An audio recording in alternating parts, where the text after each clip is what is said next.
Iniziata male, proseguita peggio, la vicenda della morte di Elda Tandura, la 66enne deceduta dopo un mese d'agonia all'ospedale di Treviso, si arricchisce di un nuovo incredibile capitolo, la scarcerazione del presunto assassino per errore del giudice. Già, perché ieri il Tribunale del Riesame ha disposto l'annullamento dell'ordinanza di custodia cautelare in carcere per Luca Furlan, il 49enne di Preganziol, ex compagno della donna, accusato di avere provocato con una spinta la caduta di Elda, poi morta in seguito alle lesioni.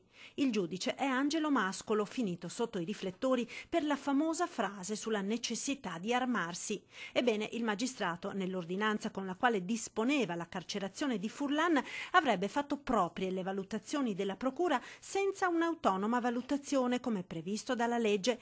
Un vizio di forma in termini tecnici, tradotto un copia e incolla delle motivazioni della procura. Mancava totalmente qualunque valutazione propria del giudice, così come la legge prevede, e quindi si tratta di un vizio che comporta la nullità dell'ordinanza stessa. Le indagini sul decesso dell'ex insegnante erano iniziate parecchio in ritardo. Ora, ad una storia costellata di violenti litigi e maltrattamenti, il 49enne infatti a processo anche per percosse e tentata estorsione nei confronti della donna, si aggiunge questo nuovo amaro capitolo destinato a far cadere sul tribunale e sul giudice Mascolo una nuova pioggia di polemiche.